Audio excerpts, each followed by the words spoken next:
Salut tout le monde, on est parti sur un quiz de seconde, corps pur et mélange.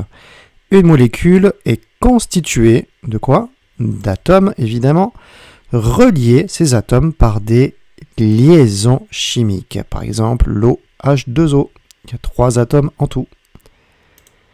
Les atomes, les molécules et les ions sont appelés des espèces chimiques, entités chimiques ou corps purs, ce sont des entités chimiques, atomes, molécules, ions. Comment appelle-t-on un ensemble de très nombreuses entités chimiques identiques? Par exemple, quand on a de très nombreuses molécules d'eau, on appelle ça entité, corps pur ou espèce chimique, c'est espèce chimique. Une espèce chimique quand il y a énormément d'entités chimiques. Il ne faut pas les confondre les deux. Comment nomme-t-on une matière qui ne comporte qu'une seule espèce chimique? Corps pur, espèce chimique, quantité chimique, c'est le corps pur. Et quand il y en a plusieurs, ça s'appelle un mélange, tout simplement. Un mélange, justement, est hétérogène, pur, homogène, si on ne distingue qu'une seule phase. Si je ne vois qu'une seule phase, par exemple ici, dans ce mélange d'eau et de sirop, c'est que le mélange est homogène. Quelles matières ici sont des corps purs? Est-ce que le jus d'orange c'est un corps pur? Non. Parce qu'il y a de l'eau, il y a du sucre et des arômes, etc. Est-ce que la pépite d'or c'est un corps pur? Oui, parce qu'il n'y a que de l'or. Une seule entité. L'acier, non. Il y a du fer et du carbone. Et le saccharose, c'est un corps pur, parce qu'il n'y a que du saccharose. Il faut connaître par cœur la composition approchée de l'air. Dans l'air que tu respires, il y a 78% de diazote, N2, et 21% de dioxygène, O2, à connaître par cœur. Lequel de ces mélanges est hétérogène? Parmi ces trois, tu peux faire pause évidemment pour réfléchir. Donc celui qui est hétérogène, c'est le troisième, l'eau avec l'huile, c'est un classique. On voit que ça ne se mélange pas. Donc c'est bien hétérogène.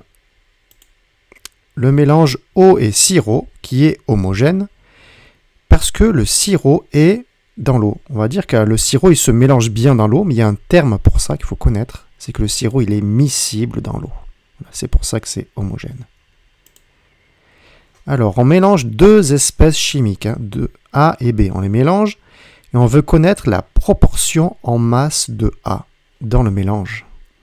Alors la proportion en A, est-ce que c'est Ma plus Mb sur Mb, Ma plus Mb sur Ma, ou bien Ma sur Ma plus Mb? Tu peux faire pause pour réfléchir, évidemment. Et bien c'est la troisième. Je veux savoir la proportion de A, donc c'est la masse de A divisée par la masse totale, la masse de tout le mélange. On peut identifier une espèce chimique en mesurant, alors je te laisse lire les quatre, en mesurant une de ces températures de changement d'état, par exemple température de fusion ou température d'ébullition. Comme ça, je peux identifier une espèce chimique, mais je peux aussi mesurer sa masse volumique. Ça peut m'aider aussi.